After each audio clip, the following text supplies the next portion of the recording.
Most people who have been looking for a job for at least a few months are feeling absolutely defeated. And how can you blame them? Between applying and going through these workday applications that could take like an hour to go through, where you upload your resume and it parses it and does a terrible job and you have to fix it, or whatever, you have to sign up for a brand new account each and every time, or you go through and you apply to jobs and they're ghost jobs or fake jobs. People are getting rejections within a couple of hours. And even though the rejection says they've carefully reviewed it, there's no way a human has looked at it in just a couple hours of you applying. Or you're applying for jobs and your information is not just going to the company that you're applying to, it's going to scammers and spammers. And you're getting calls about all kinds of crazy stuff that you don't want to even talk to someone about because that's not why you signed up. You're getting emails from out of the blue from fake recruiters, fake organizations, and you're added to mailing list and text list and all kinds of stuff simply because you're just trying to find a job. You're not going out there doing anything crazy. And even if you are able to land an interview, those interviews could be 6, 7, 8 rounds. Plus, you could have a in-person, face-to-face interview and you could think it goes well and they tell you, nope, we're not going to continue with your application. We're not going to continue you on to the next round. And that's if you're lucky. Sometimes you'll have a first round interview with the hiring manager, the person you would be reporting to, and you never hear back. I know for me, I interviewed with someone and it was even an application that had a referral tied to it with a pretty good recommendation. And I thought that the interview went well, and it's been at least 2 months now and I still never heard back from that person. And maybe you make it to the second round and get ghosted. Who really knows? But just every step of this process is draining, is exhausting. And like I said, people are feeling absolutely defeated. So today I want to go over some stories and experiences that people have shared on LinkedIn in regards to their job search process. We start with someone who says, feeling defeated, but still here. Today I had an interview, and afterward I sat down and cried. Not because I didn't try my best, but because I'm starting to feel like no one wants to take a chance on me. Like my background, my story, my struggles are being used against me instead of seen as the strength they truly are.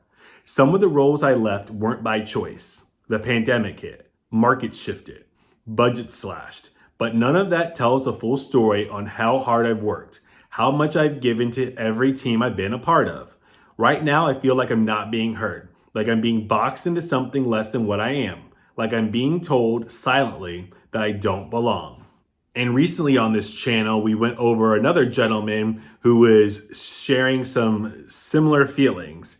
He's saying that like he was teary-eyed and cried and just was feeling really down and not getting an opportunity. But this is good. This is good to feel like you don't want to just keep the emotions inside. But unfortunately, I feel like these kind of posts and these kind of expressions really shouldn't be on LinkedIn. Maybe call up a friend, a family member, maybe even another colleague who's looking for a job or someone you've worked with in the past. Because just putting a post like this out on LinkedIn, I don't think is a great look. And I don't think it's going to help you get where you need, because it's going to maybe draw pity for you and people are going to say commenting for better reach and they're going to share this and stuff like that. But when you're on LinkedIn, unfortunately, it's a cold business because it's a cold world, and you need to put out your skills, your experience, all the amazing things you've done. Really sell yourself to be an amazing employee who's done so much good and helped out companies left and right, as opposed to I'm really struggling and I'm crying, I'm breaking down, and it's not my fault. All these other things have happened. I don't think that's what any of these companies want to hear. He continues and says, I'm not posting this for sympathy. I'm posting this because someone else out there might feel the same way right now, and maybe they need to know they're not alone. I still believe my story matters. I still believe in resilience, and I still believe that the right opportunity is out there, one that sees not just the resume, but the human behind it. If you've ever felt this way too, let's connect. We're stronger together. And that is noble, and it is good to know that you're not going through things alone. Like we've previously read some posts from some people who are like, it feels like everyone's getting a job except for me. I don't know who feels that way. I feel like everyone on LinkedIn is struggling to get a job.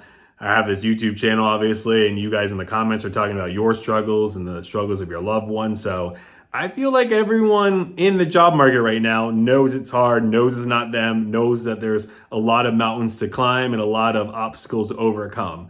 So I don't know if they need more people telling them all the struggles that they're having, unless there's like some kind of value that you're adding to the table, because people can look on LinkedIn and just look at your recent posts, and I don't know if this is the kind of thing you want out there. Not to sound cold-hearted or anything like that, but unfortunately I think that's the reality. You probably want to post things you're learning, certifications that you're getting, knowledge that you're learning, share that kind of useful information, or resume tips, things that you've done that have been successful, that have worked out for you, or people you've talked to.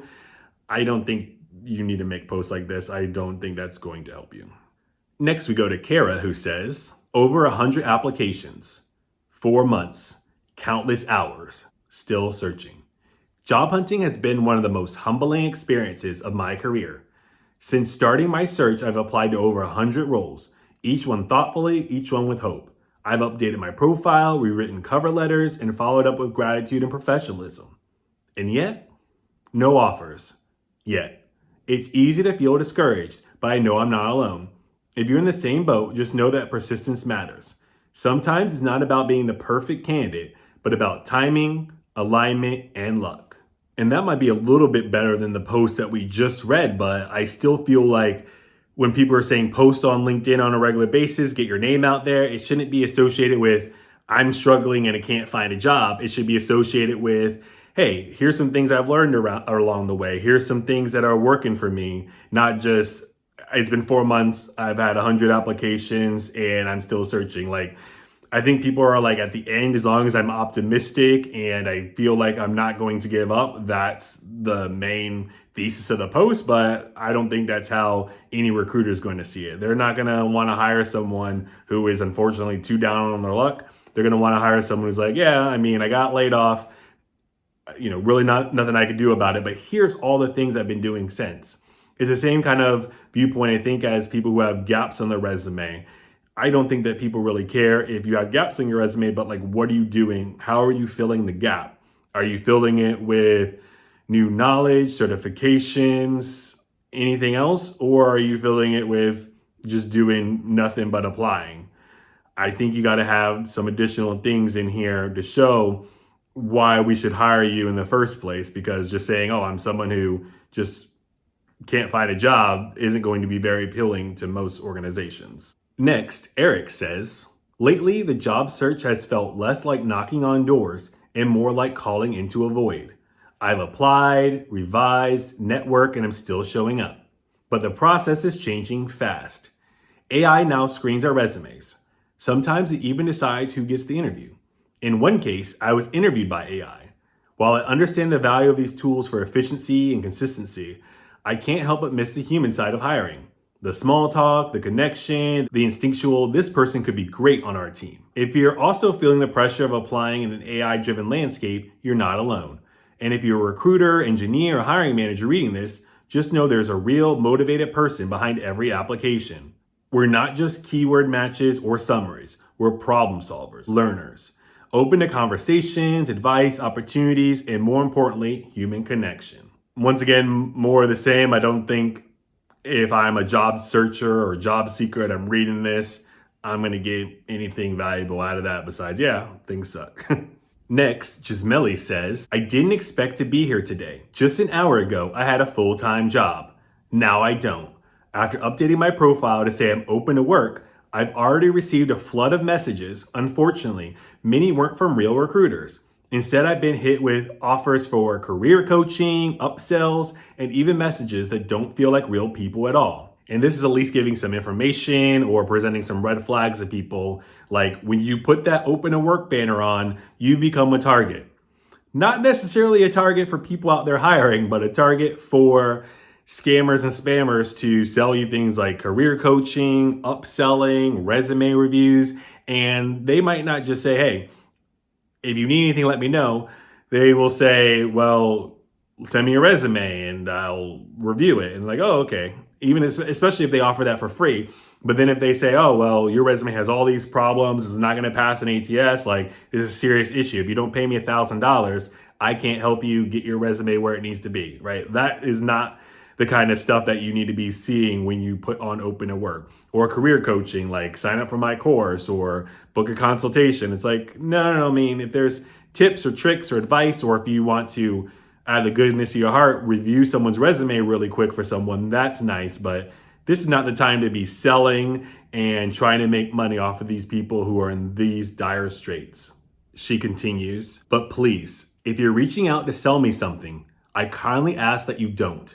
It's disheartening to be vulnerable and then feel taken advantage of. Let's do better for each other during hard times. And I think that's a fair plea, but unfortunately, it's got to be easy to search for someone who's got the open to work banner. I don't know if you can actually search. I don't have premium, so I'm not really sure. But especially if you're doing the hashtag open to work or just glancing through your home feed, you're going to easily see people who have the open to work banner, and it'd be more easy to get spammers and scammers reaching out to you. Now, I don't have the open to work banner on my LinkedIn, and I don't get anything like that from people on LinkedIn. Not saying I never get reached out to, but that's usually from the jobs that I apply to, and then they sell my email address.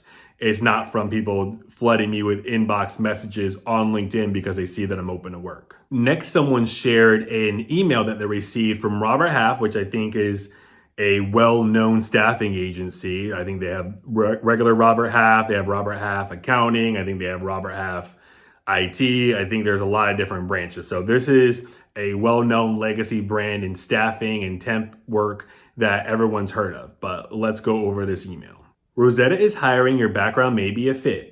So we see Robert Half Jobs, which I think you could basically put anything you want there once you create your email address. Doesn't mean you're the actual company, right? There's no way to really verify that. But if you expand things and you can see the email address, you see this is messaging-service@post.zero.com.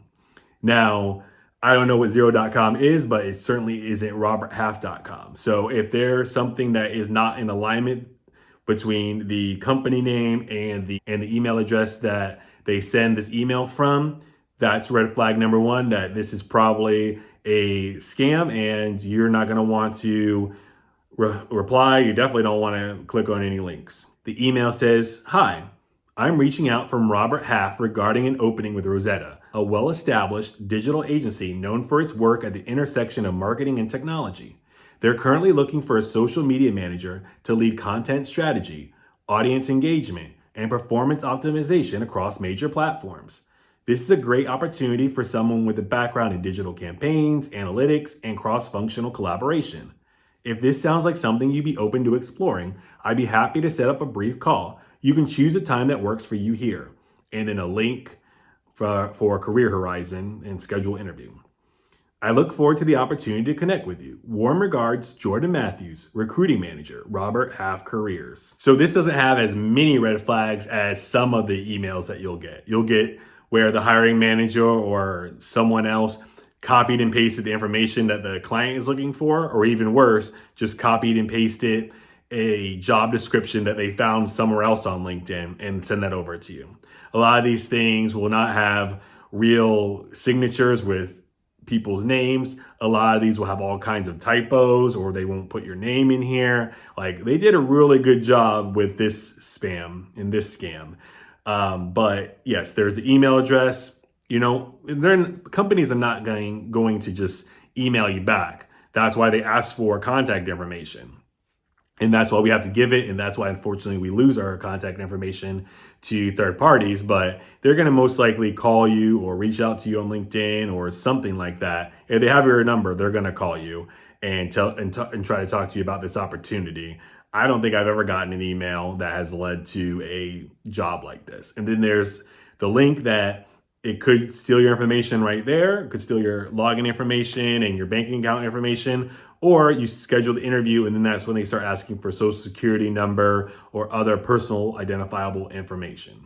So this is definitely not from Robert Half, but it's one of those things like you can't just assume, hey, it says Robert Half, it's got the letterhead, if you will. It's got the official logo of the company. It looks like a real human.